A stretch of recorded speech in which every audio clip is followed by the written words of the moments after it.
Namaste.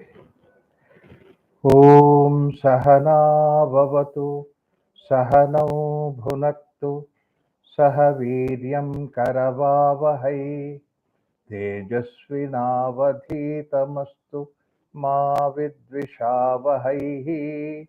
Om Shanti Shanti Shanti. Wish you all a very happy International Day of Yoga. It's a wonderful occasion. It's an occasion which is the worldwide celebration of a festival of yoga.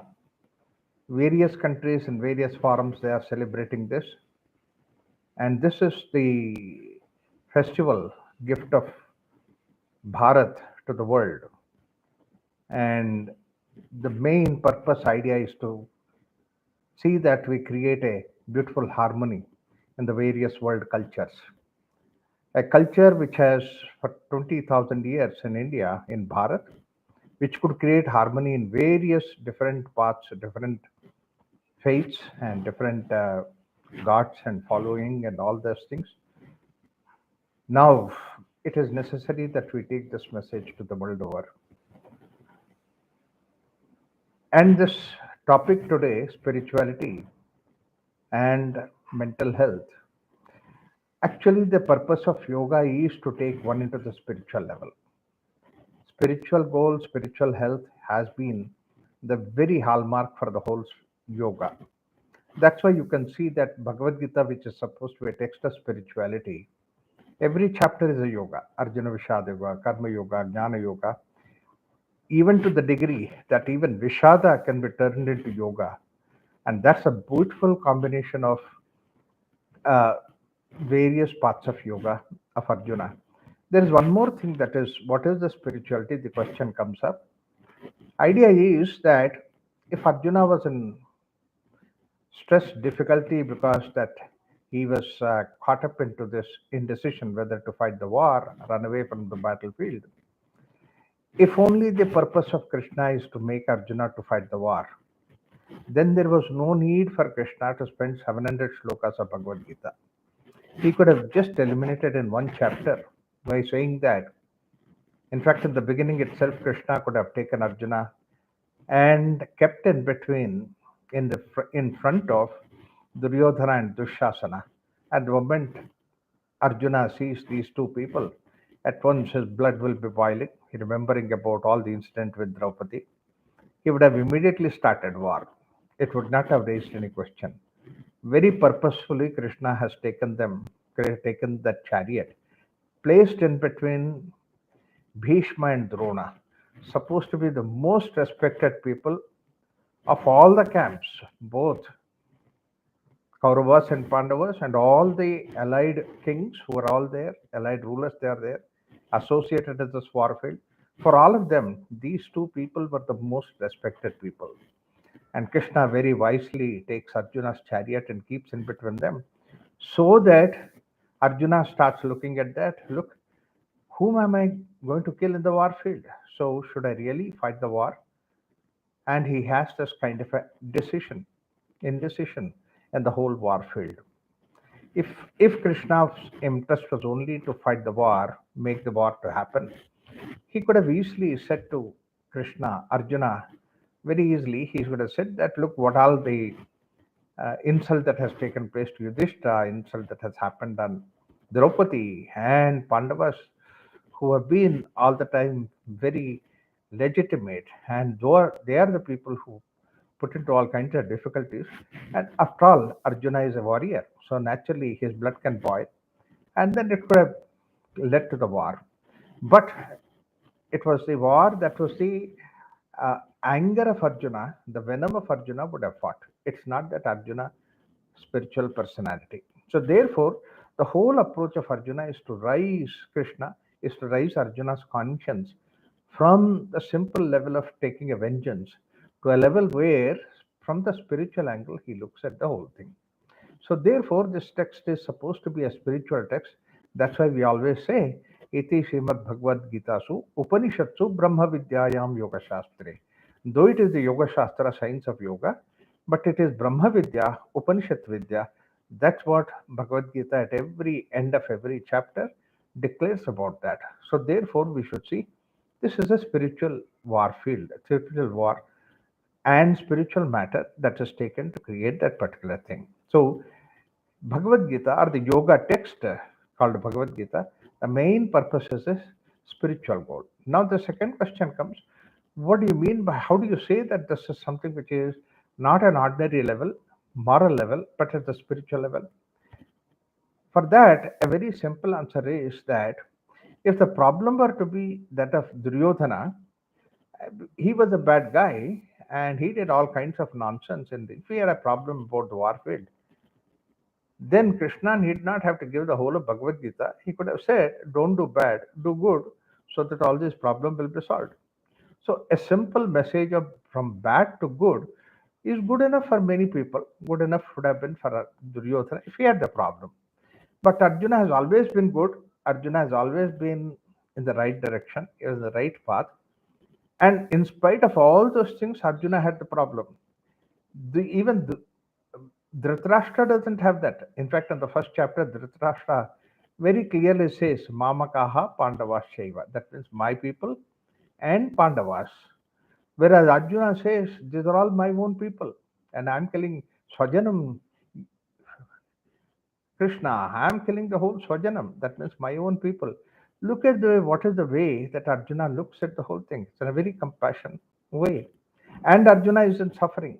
So when Arjuna is suffering, at that point of time, Krishna is saying that bad and good and all that, and then take to the good and leave the bad aside.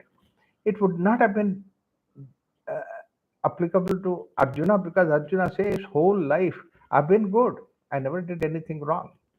So, therefore, this message is not about the good and bad. This message is not about the moral way or immoral way of doing the things. But this is a higher message, deeper message, beyond the right and wrong, good and bad. And that's what is basically there is one level of transaction which is beyond the level of good and bad. And that's what is supposed to be the spiritual level. And that's what Arjuna immediately Krishna rises the conscience of the Arjuna to that level. That's why the whole of second chapter, which is more or less like a the essence of Bhagavad Gita, gives us the idea, culminates into the idea what is supposed to be the spiritual value. And that is where basically Sthita Prajna discussion comes up. So all those ideas that are given is so much to do with the psychology, not and much less to do with the physical level. Arjuna is physically fit to fight the war. There is no reason Arjuna had to get any exercise at the physical level at the war field, and basically he is prepared warrior. So naturally, he is trained for fighting a war, and later on also he did that. So therefore, basically, Arjuna's problems were not appear to be very simply at a very mundane level, the war level, but problem was not at mundane level, at the spiritual level. Rising the conscience from the ordinary human level to the next level is supposed to be moral. And beyond that moral level is what the spiritual level that basically Arjuna is instructed by Krishna. So therefore, this whole thing is about the spirituality. Now, it's all about the psychology because the whole idea is the correction at the psychological level.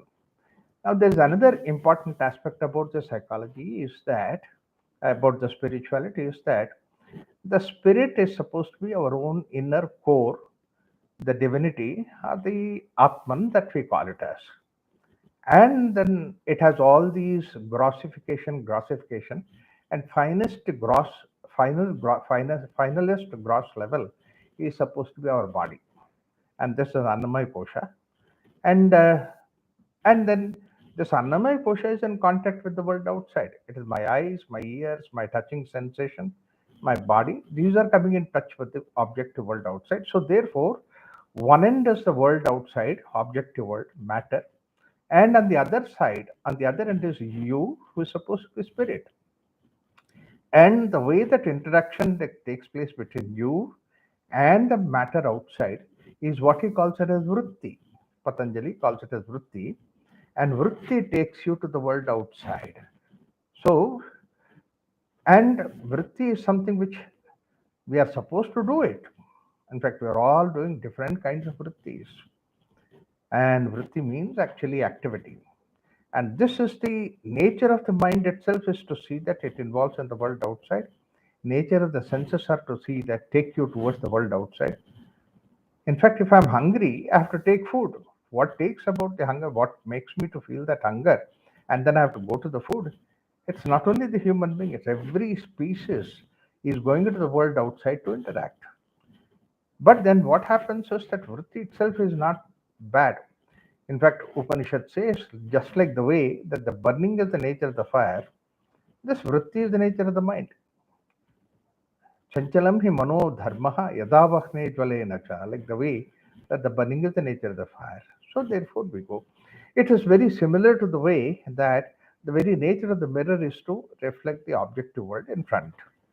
And right mirror is that which really reflects the object very clearly, exactly whatever it is. But the same mirror tries to hold on to the object, does not leave it, and does not give room for the next object. Then you have the confusion starting. And this confusion has started because that you have not a capacity to come back.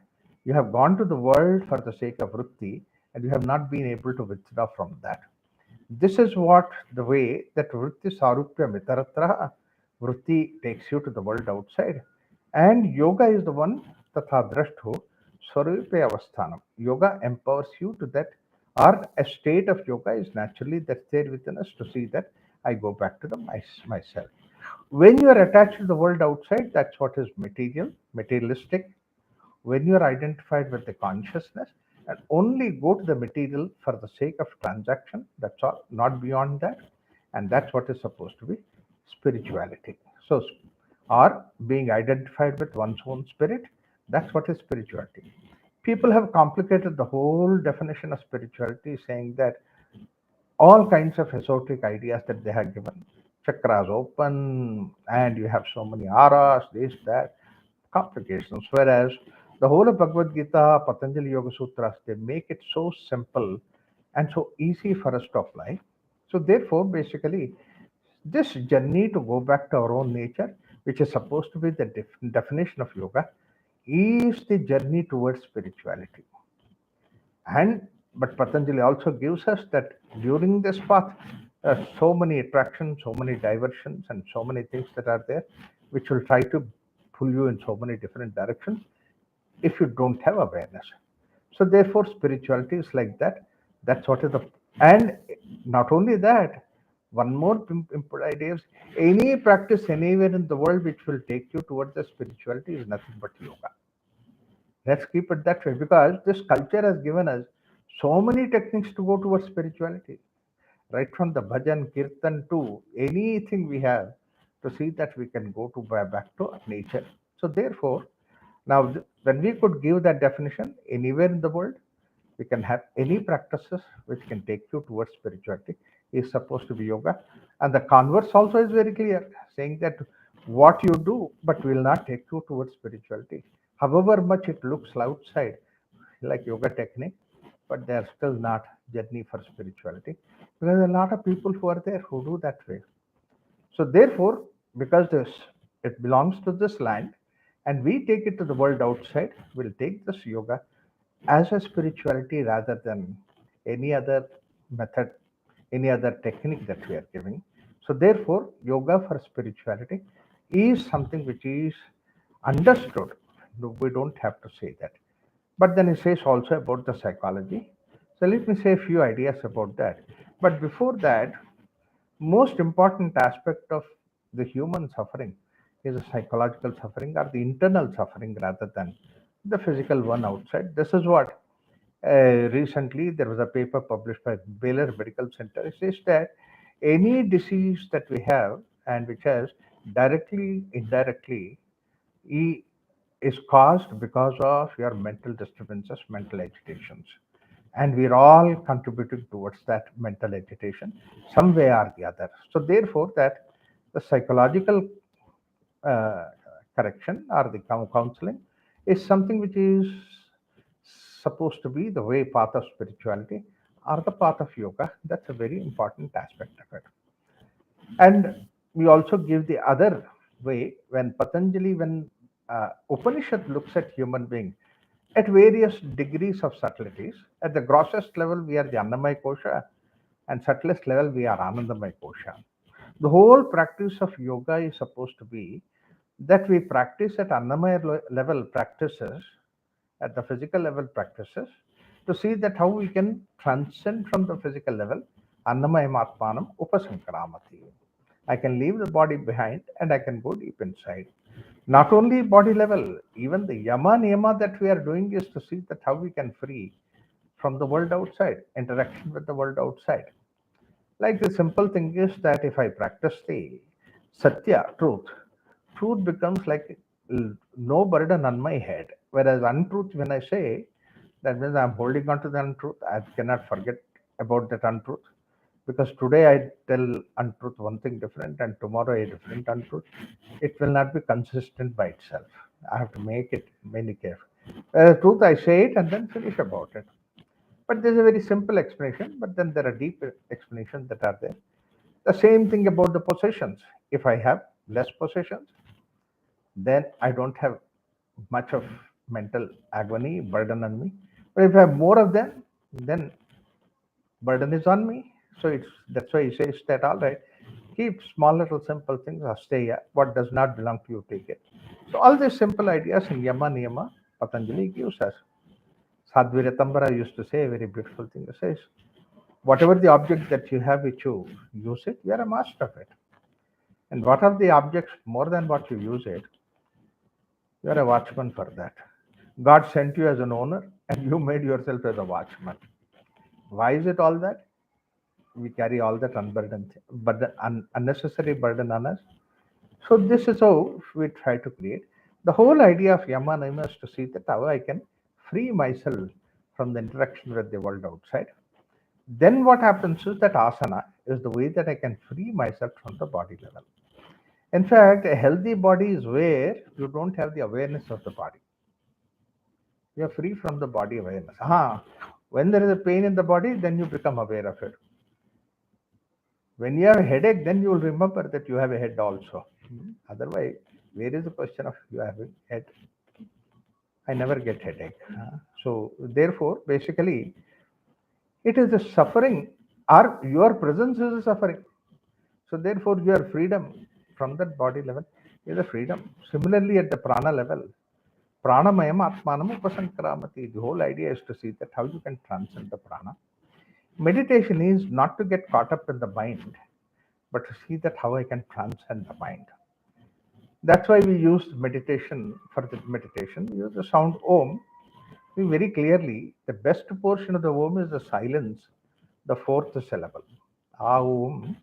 They are preparation to go towards that fourth syllable, which means Aum in the sphere of mind, and that fourth syllable is where you transcend the mind. So, in order to go to that meditation, it says that you need to transcend that. That's what is the idea of pratyahara. Patanjali gives us the idea. Similarly, Jnana Yoga, Karma Yoga, these are all Bhakti Yoga to see that how the activities or the things are there, but I use my intellect and emotion to see that how I can transcend. So that I go beyond the Vijnanamaya Kosha, I become one with the Anandamaya Kosha. So the moment that the student identifies himself with the Anandamaya Kosha, he will not come back to the teacher. Saisha Bhargavi Varni Vidya Parame Vyoman Pratishtha is established there. Not only that, anybody who practices that also becomes peaceful inside. You don't have anything to worry about it. So this is where the whole journey is to see that how I can transcend all these differences at various levels. And the way that they catch hold of us at various levels, they are not vrittis, normal activity. They are not vrittis. But when vritti, we cannot leave it, get out of it, is what is called as klesha. So therefore, the whole practice is klesha tanukaranartham. That means to say, your attachment to that, to be able to free yourself from that. That's why we have to do the soul of practice of yoga. That's the idea that he gives. So, and for the human being, it's very less that we are caught up at the physical level. We are more caught up at the psychological level. It's a mental level. Therefore, yoga, this spiritual journey and the yoga and psychology are absolutely interconnected. And that's the most required thing in the world today, because basically that you see that how when you talk to anybody there is stress. And what is stress? Stress is not at the body level, it's all at the mind level. And mind level only they have this. Generously, not only that human being has stress. Earlier we didn't have all this stress at all. Mentally, they were peaceful. Grandfather's time, 100 years ago, where is the stress at all? He never knew what is called as stress, boredom. These words are not there. And they used to do so much work than us. In fact, they used to go to the field, work, sit down comfortably at home in the evening, and no television, no electricity. Nobody thought about it. No electricity. Sit down comfortably. I used to remember my grandfather used to sit just quietly. 5, 6 hours he would chat. No complaint about boredom, nothing to work with. Whole life he went on like that. Then next generation came, boredom started. 20, 30, 40 years they did not have boredom, but 40 years onward they started complaining about boredom, getting bored. Why? Because technology came in. Radio has come. Ice program is not there, radio. TV has come, added boredom.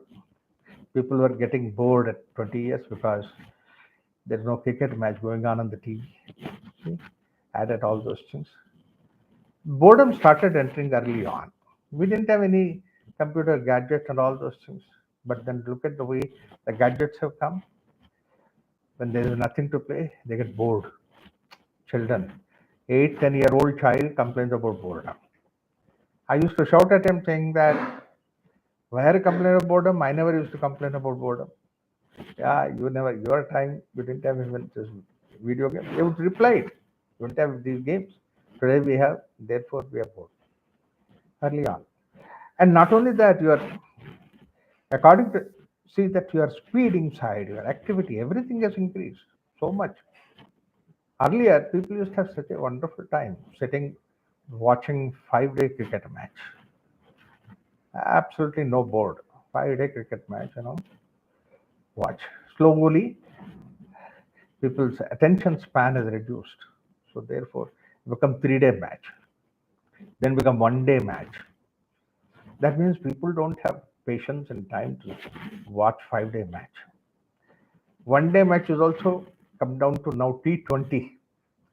That means 20 over match is decided.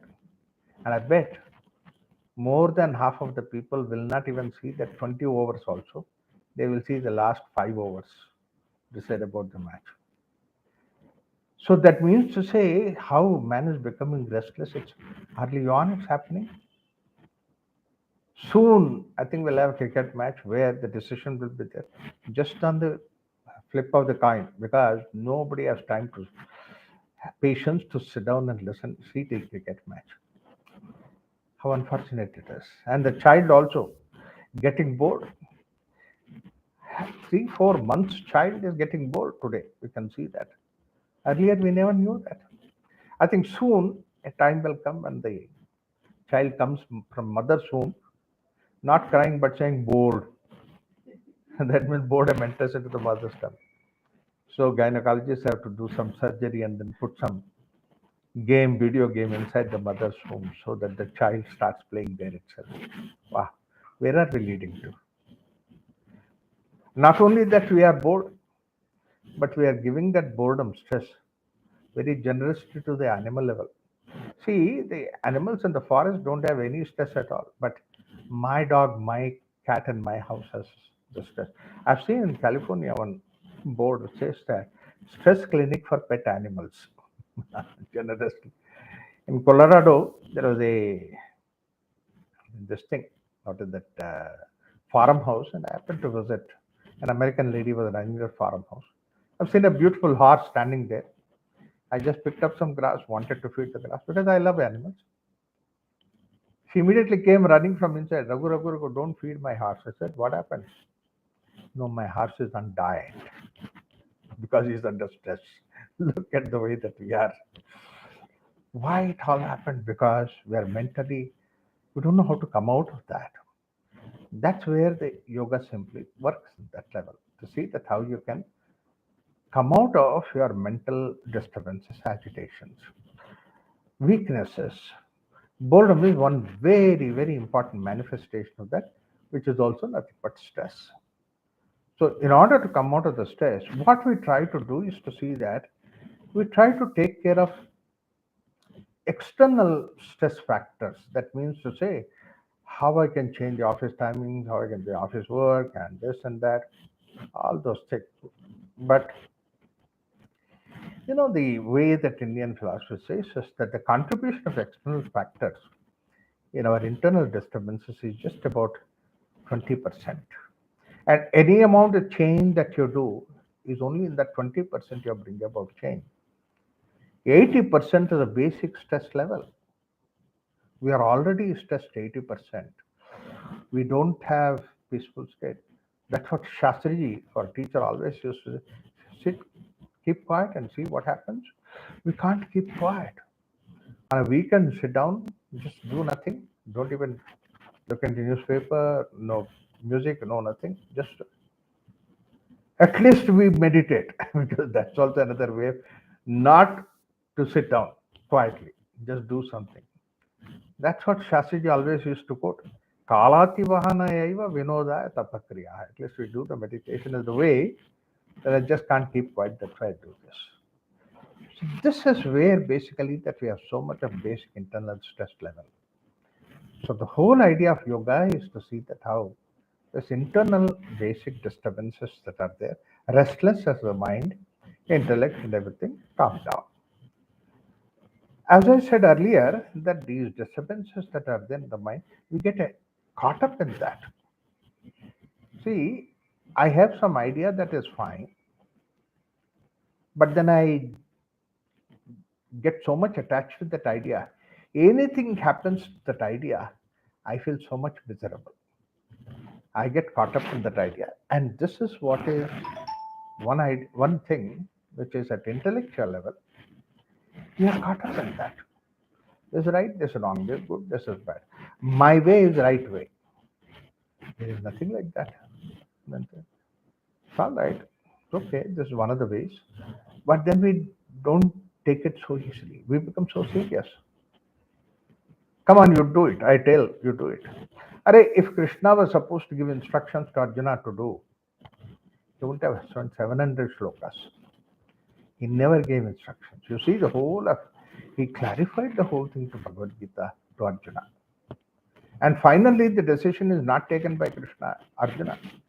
That's why in the 18th chapter, Krishna says to Arjuna, do whatever you feel like doing it. Yathechasya tatha kuru. And finally, it is Arjuna who takes the decision. That means not only that he physically becomes face fit, but mentally he is alert so that he could take a decision to fight the war. And this is the most important mental strength that we have when we are equipped with the help of this yoga to see that how we can correct that. The freedom, the inner freedom that we have is something which is very, very important, precious. And that we think of this freedom applying everywhere outside, political freedom, geographical freedom, this freedom, that freedom, nonsense. But freedom from within that we don't exercise. My own anger, hatred, jealousy, these are all the things which are supposed to be enemies that are there within. Tasma Jagrata Jagrata. That's what Shankaracharya says. Be careful about them because they drive you mad. There's freedom from that. Don't have to be caught by that. I'm right. This is good. This is bad. This. How deeply that we get caught up in that. So much so that you see, from place A to B, when you have to travel, there are 10 different ways to go ahead. This road, that road. But some people get caught up in one road which they are taking. They just take a right turn, take a left turn. Are Baba, if you want to drive, you drive. Don't bother me. I go my way. Even that we get caught up. And somehow there's another thing that is there, that is unnecessary psychological disturbances are created because that all these things will become very rigid, no flexibility. Anything which is rigid is opposite to freedom. We have total flexibility. But why don't we exercise that flexibility? Why do you become so rigid? Of all these things, rigidity that we have, very strong rigidity is about cause and effect connection. Because we see in the world outside that whatever the effect is there, cause is there, cause and effect there. So, because this is like this, because that's like that, this happened because of that. Everything we would like to find out because. Look at the children, they do it without any cause and effect, bondage, the freedom. The child comes home, another child, why did you come? Because, and they're waiting for an answer. There's no answer, he just keeps quiet. After 2 minutes, you ask, what? Because they're nothing. Because they are not connected with that cause and effect. They're free. But we get so much of, we get bogged down with that cause. Everything we would like to find out the cause is that. Because that's what the material world is. At the psychological level, we have this freedom. Cause and effect. See, karya karana baddhayoho, that's what is the matter. An apple falls down from the tree, falls on the ground. It's absolute because basically it is gravitational law. It's not living, it's non living. It falls on the ground. Whereas psychological laws are not like that. A freedom. I do it, I don't do it. I can do otherwise also. See, this freedom that we have is what Krishna says in Bhagavad Gita. We have the freedom. That's what yoga says. Mukti, moksha. When we say mukti, moksha, they are big terms. Whereas when you apply in the simple, ordinary level, that means I have the freedom to react or not to react. I react otherwise. I do the activity otherwise. This freedom that we have, extraordinary degree of freedom. That's what is a part of Jnana Yoga. But people get caught up in that. People get caught up in that, saying that because this happened, therefore it happened like this. Because of that, ah, why are we bothered about that? So rigid about that. How many times we have seen in our simple transaction that we can easily let go the cause and effect connection. Like for example, somebody feet touches me accidentally, I get angry with him, I get upset with him, and that fellow disrespected me. He kicked me. No, he didn't kick you actually. But he should have walked carefully. All that to say. The same thing, you pick up a child in your arm and the child kicks you, literally kicks you, and you enjoy that kicks. See, if somebody's feet touching you should upset you, and if it is as rigid as you put your hand in the fire, it has to burn.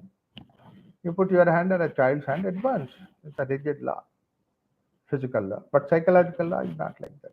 In fact, when I pick up the child and the child start kicking, and mother say, "Hey, don't kick Raghuram." Said, you know what my reply? Don't say anything to the child. Child is God. You see, somebody's feet accidentally touching me, and that fellow has become worse than a dog. And a child literally kicks me, and he's God. Wow, what lies it? So therefore, basically, if there's no rigid law about it, can I not let go in such situation that somebody's feet? Okay, I let go. I don't take it seriously. I smile. Next time also, then I say, Papa, walk carefully. But even then, I don't get angry with that. So therefore, this freedom is there within us, and we are born with that. As I said, in the child has all that freedom. That's why child does not have any cause and effect connection. Child cries without any reason. So therefore, basically, smiles also without any reason. So therefore, basically, there's no cause and effect connection, but we artificially created that connection. The moment that you realize that, then you start consciously applying that freedom, then 99% of your transactions will be off your head because that the load will not be there. You can before that other fellow says anything, you can easily forget about everything and then become normal, easy. And not only that, anyatha karta. Once I know that I don't want to get upset, but then I try to find the other ways how to manage it. See, after all, life has to go on, and that freedom is that what we have. See, those days when my young days, I used to go to my uncle's place for holidays, and he was in some institution. And I used to go there and then play football in the evening. I love football. And the director of that institute is a Bengali, and he would come and watch me playing football. Bengalis are fond of football. And not only that, Bengalis are also fond of another thing. That's what is fish. So once I finished the game, then he would say, Raghu, chalo. I used to go with him. He used to buy fish, hand over the bag to me, and then I'd take it, give it to his wife, auntie. And then we used to go to the club to play some table tennis and then come back. One day his wife said, अरे हर दिन रघु को ले जाते हो खाने के लिए बुलाओ invite him for dinner चलो हमारे साथ आज dinner के लिए I said okay and then we finished the club and then came back and sat down for dinner. She prepared nice table and then all that and then she started serving me fish. I said no, I don't eat fish. अरे वाह, you don't eat fish? I said no. Why? I said I'm Brahmin log hai. So we are also Brahmins. I said Bengali Brahmins do a lot of things which you don't do it. So इसलिए I don't eat fish. Now she next question is अरे वाह, when did you stop eating fish? I said stop eating fish. कभी लिया ही नहीं. I've never eaten. Oh, never tasted fish? I said no, never. Then she said you never tasted fish, but you select such nice fish every day. I said now. I was surprised. Said where do I select nice fish and where do I? Then she turned to the Bengali, her husband. And Bengalis are third, they like football, they like fish, and third is their philosophical. So he immediately replied a philosophical. It's all very simple. If I select the fish, if I bring the fish, I'll always find fault with that. Simple thing, I'll take Raghu with me. He selected the fish, the nice fish. Anyatha kartum. The other way around you can do it. Arey, life is enjoyable. It's not to be cut down, bogged down with all this. The moment that you apply this freedom, you see how wonderful life can be. It can never become stressful to us. We created all the stress because that the freedom that we have, flexibility that we have given it up. See that. How many ever different ways that we do that. Another very important idea, psychological level, is that there's so much caught up in the. See, the very simple thing is, Upanishad also says that food is provided for hunger. See, very simple thing is, Brahman is divided to food and hunger. Annavan, annado, bhavati. That's a simple thing. Yes, they are interconnected. So food is for the sake of hunger. But then, look at the animals. They don't abuse their hunger. They eat as much as the hunger permits, and afterwards they left it for the other predators to eat. Whereas human being is not like that. He eats for every other reason other than hunger. He eats because it is dying. His well is given because today it is nice.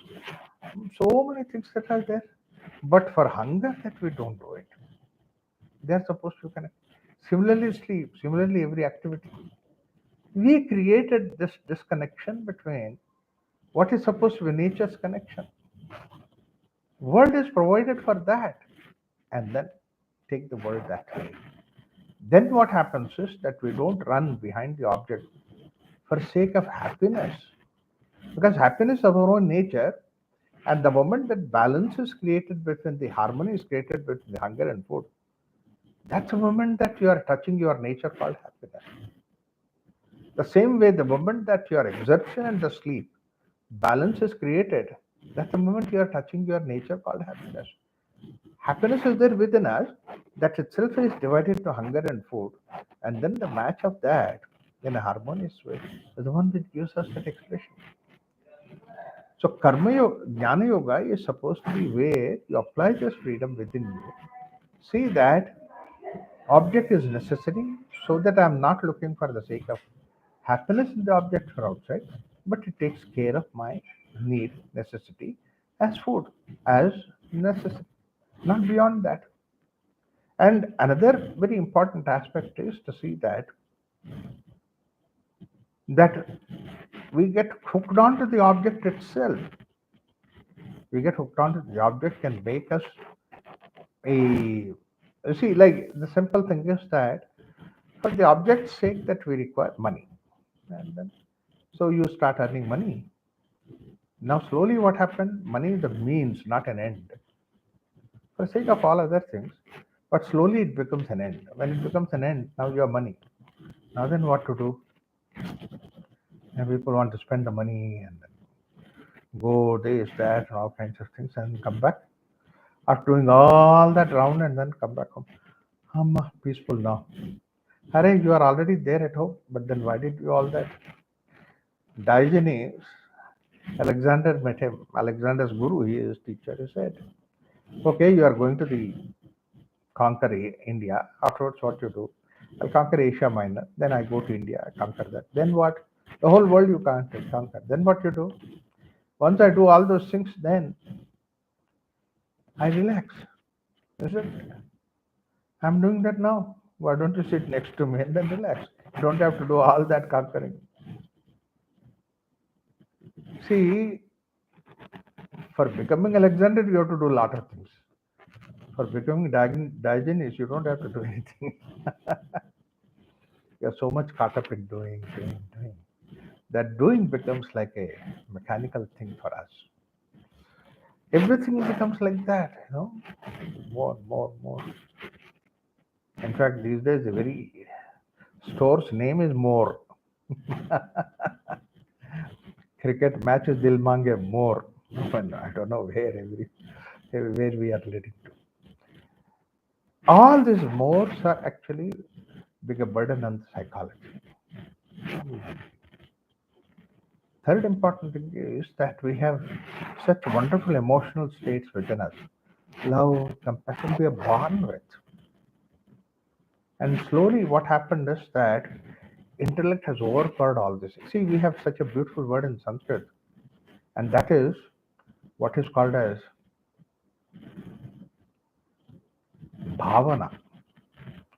See, bhavana is the word for emotions, and we translate the emotion. The moment you translate emotions, there are a lot of bad ideas about that. Child is born with the emotions and bhavana. Lips at your face and smiles. Huh. And every smile you have to be thankful, careful. Why is smiling? Child, there is no reason. That's a simple thing. Love, compassion, this we are born with. Intellect is what comes later. But now intellect is so powerful because of all technology, because of the intellect. We are given so much of importance to the intellect. Unnecessary importance to the intellect, which disturbs your emotions. Otherwise, emotion would have been so lovely, beautiful. You know, one day my little grandchild came running to me. I was there. Came and then she just pulled the bedsheet and she said, Tata, search for me. Count 20 and search. I went to the corner and searched, counted 20, and then in front of me she pulled the, looked here and there, and then finally I opened the bedsheet. You found out. No intellect. If you bring in intellect, then everything. Then I told her, okay, you go and count 20. and I'll be hiding, you search for me. Okay. And then she went there and started in the corner counting. And no, 20 is not 1 to 20. It's any number. 15, 16, 5, 10, and then finally she said 20. And then she looked under the bedsheet. I was not there. Worried. Then I started showing my little toe, little this thing. I was behind the curtain. Move the curtain. Oh, she's so excited. Came and saw, oh, you are here. I found you. Then she came, okay, now I will hide you search for me. Okay, you count 20. Okay, I'll count 20. Tell me, where should I hide? She's asking me. And she's going to search for me. Where is intellect? Lovely it is. I told her you have to sit down there and count. I'll count 20. She was there, and now she's giving me hints, putting the toe out and then moving the curtain. She's giving me hints to search. Lovely. Life is lovely when you don't bring in the intellect. Unnecessary. Intellect is a very sharp tool. And we bring in. Just look at that. Is it really necessary for you to intellectualize? Free from that. Psychologically, you are much better if you don't do that. Intellect is a very sharp tool. See, one intellect, the way that intellect works is questioning. But that question, we have to be very careful to use it.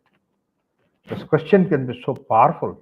One simple question, that who am I, by a young boy by name Venkatramana, made him a Ramana Maharshi.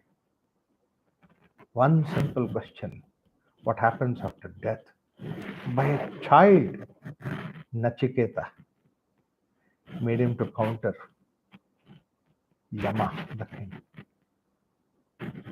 Intellect is very powerful. Bring in the emotions. You're born with the emotions. Give value for that bhavana. The more and more that you give this bhavana, one thing about this bhavana, emotions, is that only one thing. What is the reason why love, compassion, all this is so wonderful? Because they dissolve the ego. When you are in that state, there is no ego at all. There is a question of ego. But whereas the same ego corrupts them. When it corrupts them, then your anger, hatred, jealousy, what they call it as all these enemies, tasmad, jagrata, jagrata, they are there.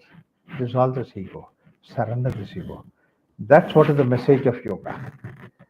What else is there? When you dissolve the ego, what else is there in the world outside? Nothing but God. Then what happens? Truly, the heart says, Isavasyavidam sarvam. Yatkincha jagatyante. Everything is nothing but divinity. That feeling comes out of it. Let's make use of this. And that creates love, compassion, and harmony in the world outside.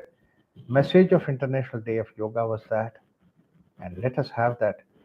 I wish that all these yoga teachers around the world who are taking this yoga and then celebrating International Day of Yoga, millions of people are celebrating. And if they can take this message of love, compassion, dissolve of ego, probably we create a beautiful world order. Let's hope for that, wish for that. Thank you so much. Om Shanti Shanti Shanti.